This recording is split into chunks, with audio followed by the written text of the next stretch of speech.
जय गुरुजी संगत जी, welcome back to my Guruji channel Guruji Satsang with RJ Prachi. I hope कि गुरुजी की रहमतें आप सभी पर बरस रही होंगी। आप जहां कहीं भी होंगे बिल्कुल स्वस्थ होंगे और मस्त होंगे। संगत जी, आज का जो सत्संग मैं आप सभी के साथ शेयर करने जा रही हूं वो बहुत ज्यादा ब्लेस्ड सत्संग है, क्योंकि संगत जी आज जो मैं सत्संग शेयर करने जा रही हूं वो गुरुजी की पुरानी संगत सबीना कोचर आंटी जी का है।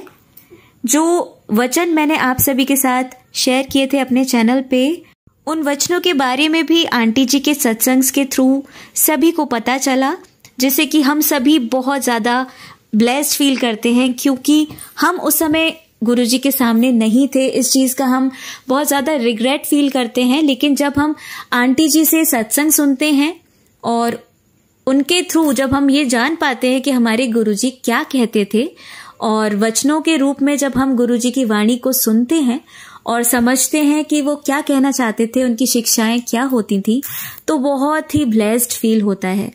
तो संगत जी, आज बहुत सौभाग्य की बात है कि आंटी जी ने मुझे मेरे टेलीग्राम पर मुझे ये अपनी सत्संग की वीडियो शेयर की है, जो मैं आप सभी को सुनवाना चाहूंगी, आप सभी को दिखाना चाहूंगी। तो इसका आनंद लीजिए। एक एक शब्द बहुत ब्लेस्ड है। इसका एक एक शब्द में हमारे इतने सारे सवालों के जवाब मुझे मिले और आई होप कि आपको भी मिलेंगे, इसीलिए इसे अंत तक जरूर सुनेगा और गुरुजी की ब्लेसिंग्स लीजिएगा। संगत जी, आंटी जी लाइव सत्संग शेयर कर रही हैं, तो अगर उनकी आवाज आपके कानों तक ठीक तरीके से नहीं पहुंचे तो आप ईयरफोन्स का इस्तेमाल करें, लेकिन सत्संग को अंत तक जरूर सुने। बहुत ब्लेस्ड सत्संग है। जय गुरुजी। लखनऊ की संगत का बहुत बहुत शुक्राना मुझे यहाँ आमंत्रित करने के लिए, ताकि मैं गुरु महाराज से इस धरती पर अपनी ब्लेसिंग्स, अपना आशीर्वाद उनसे ले सकूं। शुक्राना।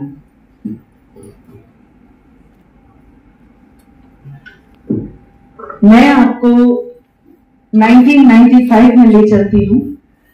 मुझे हमेशा गुरु का हुक्म ये रहा, शुरू तो सुनाई, शुरू से सुनाना है। तो 1995 में ये पता चला कि कोई बाबा आए हैं, क्योर करते हैं। बिल्कुल विश्वास नहीं हुआ। खुद एक साइंटिफिक बैकग्राउंड से थे, तो यही सोचा कि ऐसे कैसे बिना कुछ लिए दिए, सुनने में आ रहा है कि हार्ट ठीक कर रहे हैं, कैंसर ठीक कर रहे हैं, तो ये तो हो ही नहीं सकता। नहीं गए। गुरुजी का ओरिजिनल डेरा जलंधर में है। वो वहां से आए थे लोगों का कल्याण करने के लिए। उन्होंने एक जगह किराए की ली और शाम को सभा वहां लगाते थे। ये वो जमाना है जब कोई भी बड़े मंदिर या दुगरी मंदिर की स्थापना नहीं हुई थी। तो जब फाइनली वहां जाना हुआ तो ये सेवादारों से पता चला कि आप गुरु के पास खुद नहीं जाएंगे। आप जहां बैठे हैं गुरुजी वहीं आएंगे और वहीं पे अगर उनको आपसे कुछ पूछना होगा तो वो पूछेंगे, और आपसे कुछ अगर कहना होगा तो वो आप बात करेंगे, आप बात नहीं करेंगे।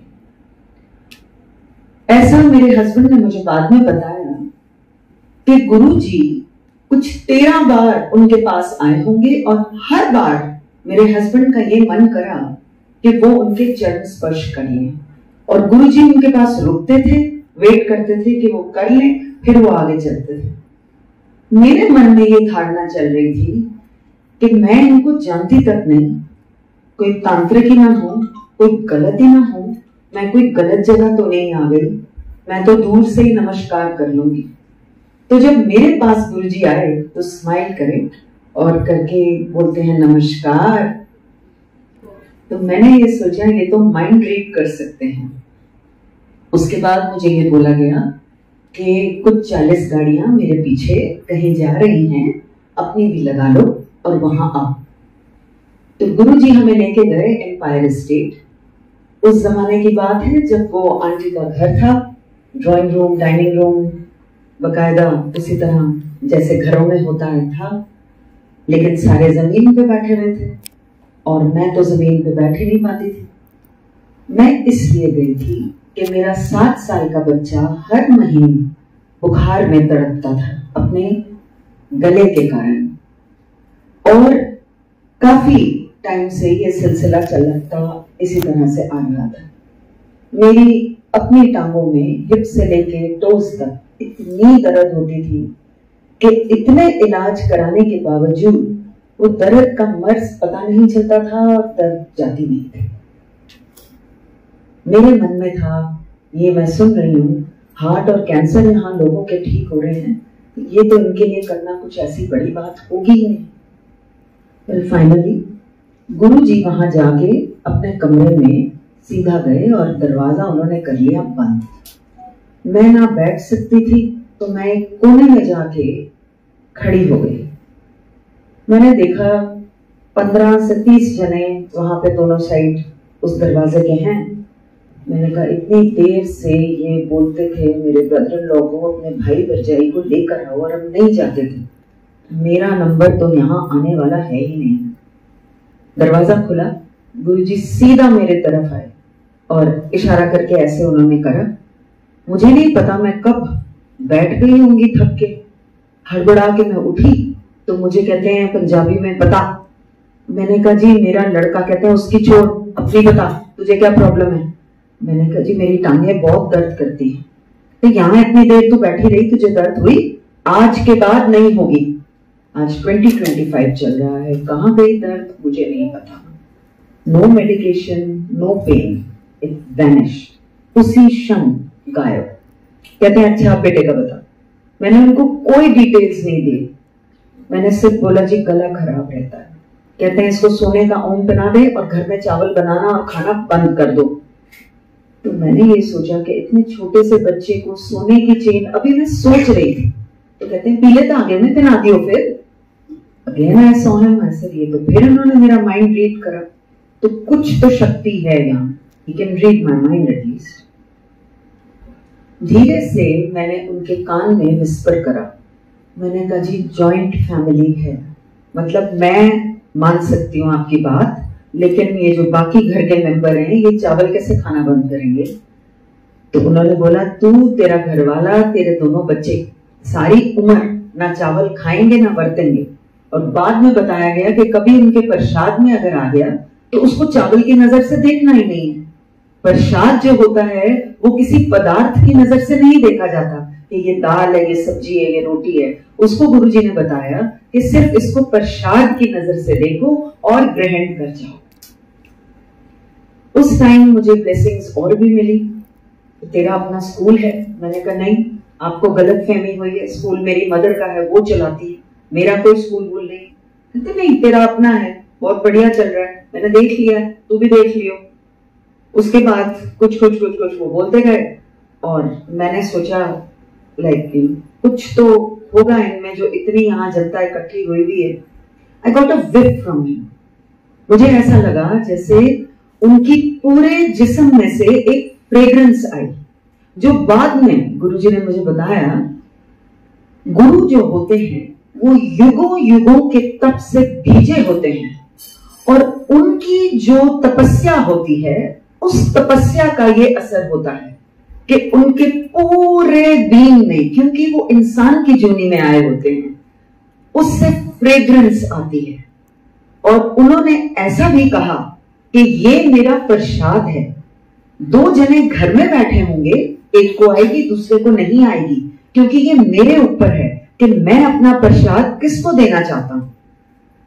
वो कोई फूलों की तरह या किसी अगरबत्ती की तरह नहीं थी, उस फ्रेग्रेंस का एक अलग ही असर था और it was like very very different, indescribable. आप उसको बयान नहीं कर सकते कि वो किस चीज की कैसी वो फ्रेग्रेंस थी, लेकिन थी बहुत अच्छी, बहुत ही अच्छी। नहीं, एक दिन जब हम काफी टाइम गुरुजी के साथ बिता चुके थे तो उन्होंने मुझे इशारे से आगे बुलाया और मुझे बोला मेरी आंखों में से ये फ्रेग्रेंस ले, ये प्रसाद ले। मैं बहुत डर सी गई कि पहली बात तो आदर है, आगे कैसे जाऊं, दूसरा पता नहीं ये कौन है, फिर वही दिमाग में घूम रहा था। कहते हैं डरना आ गया, धीरे से आगे हुई, उनकी फ्रेग्रेंस आंखों में से तक आ रही थी, उनके हेड से, उनकी आंखों से, उनके पूरे बींग से। तो वो कोई इत्र तो हो ही नहीं सकता था, आंखों में से तो इस तरीके से फ्रेग्रेंस नहीं आ सकती। कभी उनकी मौज होती थी तो धीरे से अपना पर्दा हटा के समझा देते थे कि वो कौन है। उस जमाने में वो दिल्ली में एक शॉर्ट ड्यूरेशन के लिए आए थे, फिर वो वापस अपने डेरे चले गए। उनका धन्यवाद करने के लिए हम वहां गए। मुझे ये बोला गया, तेरी बहन रहती है लुधियाना, वहां चली जा, रात वहां गुजार के और अगली सुबह आओ। एक ही सेवक थे वहां, क्योंकि वहां कोई सभा नहीं लगती थी। मैंने उनसे पूछा, गुरुजी अपनी सीट पे कब आते हैं? कहते जी द्वार तो हम खोल देते हैं 10 बजे और गुरुजी अपनी सीट पे 11 बजे आ जाते हैं। अगले दिन हम भी 11 बजे पहुंच गए। जैसे ही मैं अंदर आई, मैंने देखा यहाँ कोई टेप नहीं लगे हुए थे, नहीं तो गुरबानी लगती थी और कुछ भजन लगते थे जो गुरुजी के सिलेक्टेड थे। वहां कुछ भी नहीं सुनाई आ रहा था क्योंकि टेप बंद था। और अंदर गई तो देखा कि सिंहासन पे गुरुजी विराजमान है, अपनी ड्रेस में, अपने चोले में विराजमान है, और एक भी इंसान मंदिर के अंदर नहीं। मेरी फैमिली जैसे ही आई, उन्होंने मुझे बोला, aunty you are late, we said in English, what were you doing all this while? And then he shifted to Punjabi कि आंटी तू लेट आई है और तू क्या कर रही थी इतनी देर से? खैर मैं बताता हूँ। एक एक चीज उन्होंने गिना दी, मैंने क्या खाया, मैं कौन से कमरे में गई, क्या पिया, किससे बात करी, गाड़ी में पूरा 1 घंटा में लेट आ रही हूँ। और आगे से सुनने को मिला, गुरुओं को वेट नहीं कराते। सो जब सभा का टाइम आज की डेट में हो जाता है, कोशिश करें कि सभा से 5 मिनट पहले आप उपस्थित हों, क्योंकि गुरु कभी भी लेट नहीं होते। उसके बाद जब गुरुजी ने वहां रोका तो हमारी ही फैमिली थी रात के समय, और गुरुजी खुद किचन से एक थाल लेकर आए जिसपे काफी सारी रोटियां थी। मेरे छोटे छोटे बच्चे मेरे साथ थे। मैंने सोचा कि इतने सारे तो खा ही नहीं पाएंगे, वेस्ट हो जाएगा। तो मैंने उस थाल में से निकाल के गुरुजी को वापस पकड़ाने की कोशिश करी। गुरुजी ने वो रोटियां मेरे से छीन के एक थाल पे जोर से उन्होंने बैंड करी और ये बोला इंग्लिश में, eat this, it is your medicine, खा, ये तेरी दवाई है। उस समय उन्होंने महत्व समझाया। उन्होंने बताया, मेरी ब्लेसिंग्स देने के तरीके बहुत हैं, और इतने तरीकों में से एक ये है कि आपको जब चाय प्रसाद मिलता है, चाय प्रसाद कभी भी स्नैक्स के साथ नहीं होता, कभी भी नहीं होता, सिर्फ चाय प्रसाद। फिर आपको लंगर दिया जाता है। ये आपका एक प्रोसेस, गुरुजी ने शब्द इस्तेमाल करा, प्रोसेस। ये आपका एक प्रोसेस चल रहा है, और उस प्रोसेस की पूर्ति पर आपको वो ब्लेसिंग्स दी जाएंगी जो गुरुजी आपके लिए ठीक समझते हैं। ये नहीं कि आप क्या मांग रहे हैं, जो आप मांग रहे हैं उन्होंने सुन लिया। उन्होंने ये भी बताया कि मुझसे जब अरदास करते हो, जब आप प्रेयर करते हो किसी भी चीज के लिए, तो आप एक ही बार करें, उस चीज को आप बार बार दोहराएं ना, ये समझ के कि गुरु ने सुना कि नहीं सुना। उन्होंने बोला, मैं पहली ही बारी में सुन लेता हूं। तो वो हमारे लिए क्या कर रहे हैं कि आपने तो कुछ मांगा, उनको देख लेने दीजिए ना कि वो आपके लिए चीज फलेगी कि नहीं। आपको आगा तो नजर आ नहीं रहा। तो गुरुजी ने बोला कि मैं तुम्हारे बच्चे क्या, तुम्हारे बच्चों के बच्चों को भी देख के ब्लेस करता हूं। कुछ संगत पुरानी आई, गुरुजी ने इजाजत दी अगले दिन, क्योंकि हमें काफी दिन रोका गया था। तो गुरुजी ने उनको कहा कि जितने कल्याण मैंने तुम्हारे करे हैं इनको सुनाओ। एक को बोला, दूसरे को बोला, तीसरे को बोला, हमने सुना। हम नए थे, मेरे हस्बैंड और मुझे नहीं पता था कि गुरु की क्या महिमा होती है। उनका मुंह खुल गया उनके सामने। कहते हैं, Guruji don't you think it's very pompous? आप सारों को कह रहे हो कि जितने कल्याण मैंने तुम्हारे करे हैं तुम इनको सुनाओ। गुरुजी आपको नहीं लगता कि आप अपनी वड्याई करा रहे हो? तो गुरुजी ने स्माइल करके उनका जवाब दिया, उन्होंने बोला नहीं, इतने तरीके जो मेरे हैं कल्याण करने के, कितने तो मैं ऐसे कर जाता हूं लोगों को पता तक नहीं चलता, क्योंकि वो गुरु ही क्या जो बता के कल्याण करे। और मेरे इतने तरीकों में से एक ये भी है, जो बोलता है उसका भी भला, जो सुनता है उसका भी भला, दोनों तरफ मेरी ब्लेसिंग्स चल रही होती हैं। और वो पता करना तुम्हारा काम नहीं है, कैसे तुम अपनी ब्लेसिंग्स लो। कुछ टाइम बीता और गुरुजी ने फिर हमें एक बात बताई। कहते हैं मेरे पास जब आते हो, जूते बाहर उतार कर आए हो, तो अपनी इंटेलिजेंस, अपनी सोच भी बाहर उतार कर आया करो, क्योंकि यहां उस अकलमंदी का कोई काम नहीं है। यहां पे कुछ भी साइंटिफिक नहीं चल रहा, यहां सिर्फ मेरी ब्लेसिंग्स चलती हैं। तो यहां कुछ भी ऐसा नहीं है। मेरे पास सरेंडर करने आओ। सरेंडर इंग्लिश का शब्द उन्होंने इस्तेमाल किया कि जब मेरे पास आते हो तो आप सरेंडर करिए। और उन्होंने बोला फिर तू देख नजारे। सरेंडर आत्मसमर्पण है, वो आत्मसमर्पण जो आप एक गुरु को कर देते हैं कि गुरु जी आपको हमारे बारे में ज्यादा पता है, आप हमारा भला ही चाहते हैं, तो आप कीजिए जो आपको करना है, जिस तरीके से आपको करना है। बीच में हम अपना किंतु परंतु, अपना इफ एंड बट नहीं लाएंगे, क्योंकि ये गुरुजी ने सिखाया कि किंतु परंतु एक तरफ रख देना है। लेसन और भी थे, और उनमें से एक था, अगर जिंदगी का घोड़ा मुझे दो तो मैं बिल्कुल सीधा हाँकूंगा।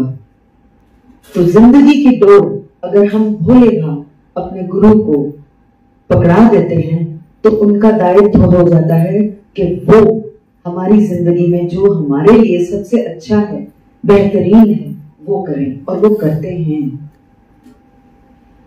कुछ समय बाद हमें पता चला गुरुजी दिल्ली आए हैं, लेकिन वो कहीं छुपे हुए हैं। अलाओ, अगर आप हो जाएं, अंदर आज्ञा आपको मिल जाए तो आप जा सकते हैं, नहीं तो नहीं। मेरे हस्बैंड और मुझे आज्ञा मिली, और मेरे फादर को बताया गया था कि उनको लिम्फोमा है, कैंसर लिम्फ ग्लैंड्स का। अस्पताल वालों ने 90s में उनको सिर्फ 3 महीने दिए जीवित रहने के लिए। हम गुरुजी को बताने गए थे, लेकिन उस दिन कोई नहीं था मंदिर के अंदर, और गुरुजी सेटी के ऊपर बैठे हुए थे, आलती पालती कभी इधर कभी उधर कभी इधर। हमें ये पता था कि ये इंसान की जूनी में है, और उन्होंने खुद ही बताया था कि मेरी अपनी कुछ मर्यादा होती है, क्योंकि मैं इस जूनी में आया हूं। तो इसीलिए हम बोल नहीं पाए। हमने सोचा कि ये पहले ही इतना कष्ट अपने ऊपर लिए हुए हैं, हम क्या बोले। बाहर आके हमने एक दूसरे को यही बोला, इतने बड़े महापुरुष को हम क्या बताने आए हैं। एक हफ्ता बीता और गुरुजी ने हम दोनों हस्बैंड वाइफ को बोला कि मैं कहीं जा रहा हूं किसी की हाउस वार्मिंग पे ब्लेसिंग देने के लिए, तुम भी वहां पहुंचो। और वहां एक हंसी का माहौल था, बहुत ही खुशी का माहौल था, क्योंकि उनके घर गुरु आए थे। मेरे फादर क्योंकि हॉस्पिटल में थे, मेरा बिल्कुल वहां मन नहीं था कि मैं बैठूं, और मैं बुलाई गई और गुरुजी ने इशारा करा अपने साथ बैठने को, और उसके बाद मेरी तरफ देखा भी नहीं। अभी मन में ये सोच ही रही थी मैं कि मैं यहाँ क्यों बुलाई गई, इनको पता है ना कि मेरे मन में क्या चल रहा है। तो एकदम मुझे देख के कहते हैं, तेरे पियो का कैंसर ठीक कर देता है, मैं पंजाबी में, कि तेरे पापा का कैंसर ठीक कर दिया है मैंने। अस्पताल में वो रिपोर्टें जो कैंसर पॉजिटिव आती थी, धीरे एक रिपोर्ट के बाद दूसरी के बाद तीसरी वाली क्लियर, उसमें कोई कैंसर नहीं। किसी ने हमें एक सुझाव दिया कि अपने पिताजी को यहाँ से ले जाइए दूसरे अस्पताल में, क्योंकि doctor scientific point of mind के होते हैं, वो किसी गुरु में विश्वास नहीं रखते, इसीलिए आप यहाँ से ले जाइए, क्योंकि ये बार बार टेस्ट होंगे। अब जब हम दूसरे अस्पताल में लेके गए तो मेरे फादर की मेमोरी फेल हो गई, बीवी और बच्चों तक को वो रिकॉग्नाइज नहीं कर पा रहे थे। फिर गए गुरुजी के पास और आज्ञा मिली, और वहां जाके हमने गुरुजी को, मेरी मदर उस टाइम पहली बार गुरुजी के गई। अभी तक वो नहीं जाती थी, क्योंकि वो ये कहती थी मैं शिरडी साईं भक्त हूँ, और मैं बाबा के साथ द्रोह नहीं कर सकती, मैं कहीं और मत्था नहीं लगा सकती, क्योंकि शिरडी साईं मेरे लिए सब कुछ है। और गुरुजी ने मुझे जो कि मैं भी एक शिरडी साईं भक्त हूँ, बाबा और गुरुजी में कोई अंतर नहीं। गुरुजी ने मेरे को वही समझा दिया था जब मैं उनके पास जलंधर गई। तो मेरे लिए वो हो चुका था जो मेरी मदर के लिए अभी होना था। और गुरु के अल्फाज थे, तेरी माँ को एक दिन में दिखा दूंगा मैं क्या हूं, उसकी तू फिक्र मत कर। इस समय वो गई और गुरुजी ने बताया काले चने प्रवाह कर दो। एक दिन, दो दिन जब बीत गए, फिर भी पापा की मेमोरी वापस नहीं आई। वापस गए गुरुजी के पास, तो गुरुजी ने देखते ही बोला चने प्रवाह नहीं हुए, दोबारा करो। तो जिनको भेजा था उनको पूछा, उन्होंने बोला कि प्लास्टिक का पैकेट गांठ लगा हुआ मेरे हाथ से स्लिप होके पानी में गिर गया। मैंने सोचा बह गया, लेकिन वो खोल के विसर्जित नहीं हुआ था पानी में, चनों को बहाव नहीं मिला था। जैसे ही दोबारा करा दिया गया, मेरे फादर 86 इयर्स के हैं आज, और इतनी तेज उनकी मेमोरी है कि वो बच्चों को पीछे अपने छोड़ दें। गुरु जब बख्शते हैं वो आधा नहीं बख्शते, वो पूरा बख्शते हैं। मेरे फादर को कभी भी कैंसर की दवाई या ट्रीटमेंट की जरूरत नहीं पड़ी, क्योंकि वो बॉडी में कभी दोबारा आया ही नहीं। मैंने गुरुजी से बोला, मैंने कहा काश आप पहले मिले होते। मेरे फादर को आपसे मिलने से पहले 2 हार्ट अटैक हो चुके गुरुजी। तो कहते तू फिक्र ना कर, और जाके अपने कमरे का दरवाजा उन्होंने कर लिया बंद। मैं बाहर खड़ी रह गई, ये सोच की कि कैसी तसल्ली मेरे गुरु ने मुझे दी। Well, my father collapsed the 3rd time. तीसरी बार हार्ट अटैक आया। सबसे पास के अस्पताल में लेके गए और वहां पे मेरी मदर को बताया गया कि शायद नहीं बचेंगे। मेरी मदर ने सिर्फ इतना बोला कि जिनके ट्रीटमेंट के अंडर हैं, मैं उस डॉक्टर को बुलाना चाहूंगी, कि हम तो सबसे पास के अस्पताल में भागे थे। मैंने अपने हस्बैंड को बोला कि गुरुजी ने जो मुझे सचखंड का प्रसाद दिया है वो आप प्लीज घर जाके ले आइए। वो प्रसाद गुरुजी ने एक सभा लगाई थी जलंधर में, और वहां पे मुझे आगे बुलाया गया और उन्होंने सिर्फ अपना हाथ ऊपर करके ऐसे करा और बोला ले। वो सचखंड का प्रसाद था जिसमें जीवन दान देने की शक्ति थी, और वो प्रसाद मैंने अपने फादर की जबान के नीचे आईसीसीयू में जाके रखा, इतना चुटकी सा, और मेरे फादर रिवाइव हो गए। डॉक्टरों ने उनको क्लीन चिट दी। हम भागे जलंधर गुरुजी का शुक्राना करने के लिए। जैसे ही मैं अंदर आई, कुछ 10 लोगों के साथ जमीन पर बैठे थे। मुझे कहते हैं आजा, फिर जितने कल्याण मैंने तेरे करे हैं ना, इन सारों को बता, और पियो का लेटेस्ट भी 10 दियो, कि अपने पापा का जो लेटेस्ट है वो भी बता देना। मैं उनको क्या बताती, उनको तो पहले से ही पता था। मेरी मदर के लिए उन्होंने बोला तेरी माँ को मैंने बचा दिया है। तो मेरी माँ को जब मैंने जाके बोला, कहती मुझे क्या हुआ है, मैं तो बिल्कुल ठीक ठाक हूँ। मैंने कहा जी आपको करना क्या है, आप तो बोलने भी नहीं देते वहां पे, आपको सिर्फ अपना चाय प्रसाद ग्रहण करना है, अपना लंगर छकना है, अपनी ब्लेसिंग्स लेनी है। आप जिस भी भगवान को याद करते हैं वहां बैठ के याद कर लेना और बाहर आ जाना। आपको और कुछ नहीं करना होता, जो करना है वो गुरु महाराज ने खुद ही करना है। गई, 1 हफ्ते बाद एक रिपोर्ट लेके खड़ी थी, सस्पेक्टेड ट्यूबरक्यूलोसिस स्मॉल इंटेस्टाइन का और रेक्टम कोलन का कैंसर। फिर गई, अपना प्रोसेस कंप्लीट करा। अगली सुबह अस्पताल में एक पाइप क्लियर है। गुरुजी को थैंक यू बोलने गई। गुरुजी कहते हैं जा अपनी डायबिटीज चेक करा ले। चेक कराई, नॉर्मल लिमिट में आई। तो जब गुरुजी ने विश्वास दिलाना होता है वो दिला देते हैं। उस दिन जब मेरी मदर फाइनल चेकअप के लिए जा रही थी, तो मुझे कहती हैं, जब मैंने उनसे ये कहा साईं भले करेंगे, तो आगे से जवाब मिला गुरुजी भले करेंगे। कहते हैं तेरे पास कोई फोटो है उनकी छोटी सी, तो रखती है ना अपने वॉलेट में, मुझे दे दे। मैंने डॉक्टर से पूछ के वो वही उनके रोग के साथ क्लिक कर दी, और उनको वो तसल्ली थी कि गुरुजी हैं। फिर जो 2 अलग अलग उनको नजर आते थे, उस दिन उनको एक ही नजर आए, गुरुजी और शिरडी साईं। गुरुजी ने ये बोला था कि लोग भगवान को भूले बैठे हैं, मैं याद दिलाने आया हूं कि भगवान है। लोगों ने भगवान को एक खिलौना समझ लिया, अलग अलग नाम, अलग अलग रिलीजन दे दिए। मैं याद दिलाने आया हूं कि भगवान है।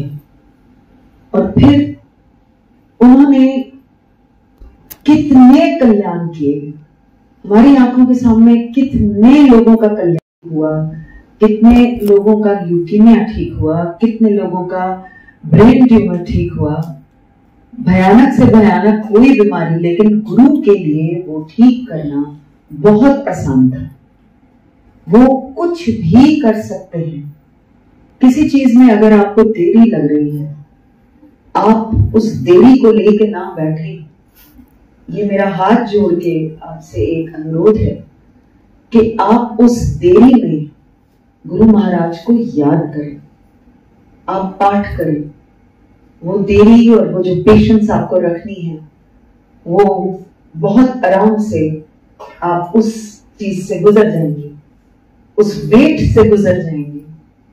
मुझे और मेरे हस्बैंड को गुरुजी ने एक दिन अपने कमरे में बुलाया और बोला, ओम नमः शिवाय, शिव जी सदा सहाय, शिव वो मैं हूं।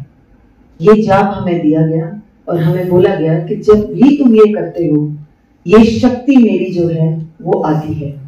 तो गुरुजी ने ये बताया कि वो हमेशा है।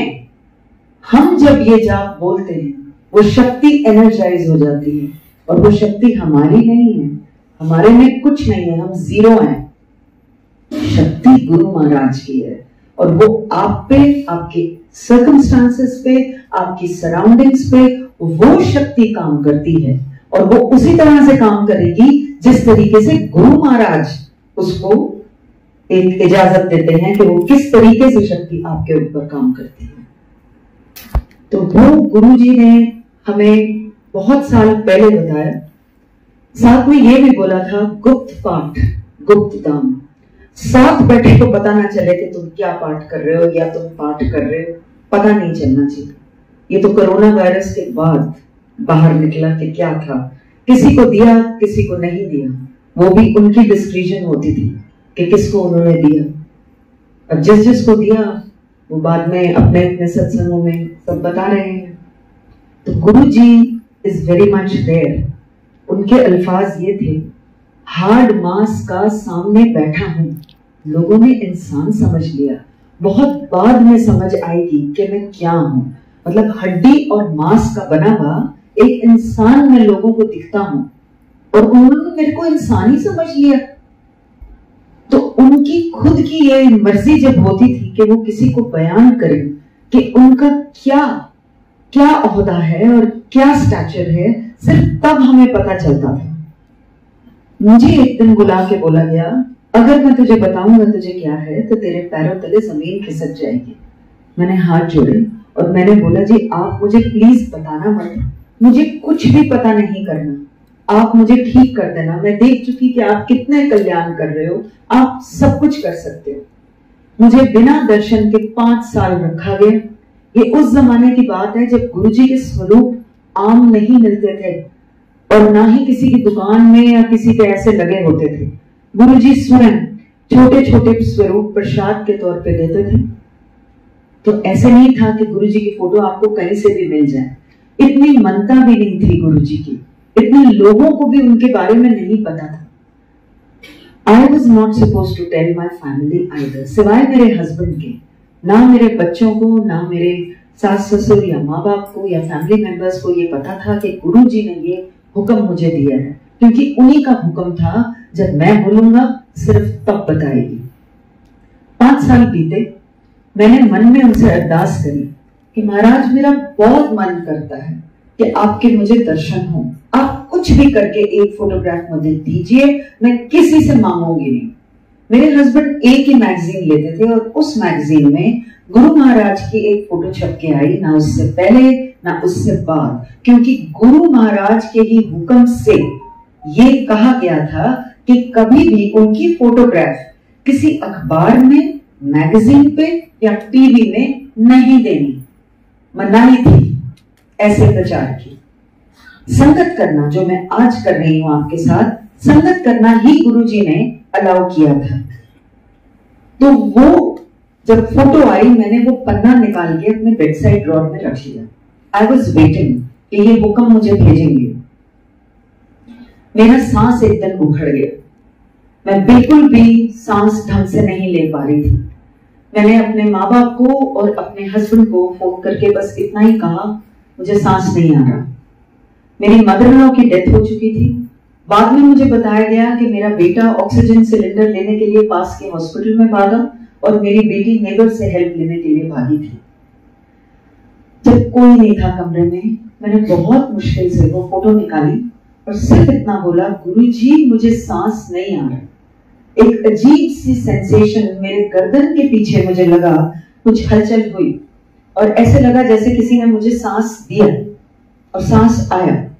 मैं फिर भी अस्पताल ले जाई गई। एक ऑक्सीजन मास्क था मेरे नाक के ऊपर और मन में मैंने ये सोचा कि जब मेरा अंत आया, ना मेरा घर वाला काम आया, ना मेरे माँ प्यो, ना मेरे बच्चे, ना कोई वोट, सिर्फ मेरा गुरु काम आया। जब मैं गुरु जी के आगे खड़ी थी तो मुझे स्माइल करके कहते हैं, क्यों फिर? ना घर वाला काम आया, ना माँ प्यो, ना बच्चे, ना कोई और, तेरा गुरु काम आया, ले तेरी सेकंड लाइफ। और 1.5 सारा प्रसाद दिया। उस दिन शाम को एक डॉक्टर साहब आए और डॉक्टर साहब को कहते हैं, मर चली थी, मैंने बचाया, मेरी तरफ इशारा करके। फिर मुझे बुलाया गया उनके कमरे में और मुझे बताया गया, कहते हैं तूने मेरी फोटो मांगी थी इसीलिए मैंने दी। वो फोटोग्राफ कभी नहीं आती छप के अनलेस ये कुछ संज अपना नाम क्रिएट करते। फिर उन्होंने मुझे ये भी बताया, गुरु युगों युगों के तप का जो उनकी जो कमाई होती है, वो कमाई में से मैंने तेरे को दिया जीवन दान, क्योंकि वो गुरु दे सकते हैं जिसको भी वो चाहें। उनके ऐसे अल्फाज थे, लेख मिटा के अगर नया लेख कोई दे सकता है तो वो मैं दे सकता हूं। वैसे मैं सृष्टि के फेर में कभी भी हस्तक्षेप नहीं करता, लेकिन जिसके ऊपर गुरु की मौत आ जाए उसका लेख मिटा के मैं नया लेख लिख सकता हूं। वो जीवन दान मैंने तुझे दिया। And I'm so grateful. I'm so blessed. Guruji Maharaj, thank you so much for doing that for me. उनका बहुत शुक्राना। शुक्राना करना भी गुरुजी ने ही सिखाया। ये शब्द उन्होंने बोला कि जानवर मर के भी काम आ जाते हैं, उनको खाया जा सकता है, उनके जूते बन जाते हैं, बेल्ट बन जाती है, बटुए बन जाते हैं, लेकिन इंसान वो मर के किस काम का? मर के तो वो किसी काम का नहीं। तो अगर जीते जी वो भगवान का शुक्राना कर ले, उसके लिए इतना ही काफी है। इसलिए शुक्राना करना चाहिए। और गुरुजी ने एक छोटे बच्चे को जैसे सिखाते हैं, मुझे सिखाया। कहते हैं आंख, नाक, मुंह, कान तेरे आगे लगे हैं, पीछे क्यों नहीं? इस चीज का तो शुक्राना कर। छोटी से छोटी चीजें जो हमारे पास हैं, लेकिन हम भूल जाते हैं कि ये भी तो भगवान की दी हुई चीजें हैं। हमारा ध्यान उसी तरफ जाता है जो हमारी झोली में आ नहीं रहा, क्योंकि हमारी वैसी एक भावना है कि वो फलानी चीज हमारी झोली में आए। लेकिन जब वो भूल जाते हैं हम कि जो प्रभु ने पहले से ही दे रखा है, पहले उसको तो समेट लें। अगर वो भी चला गया या वो भी ना हुआ तो फिर क्या करेंगे?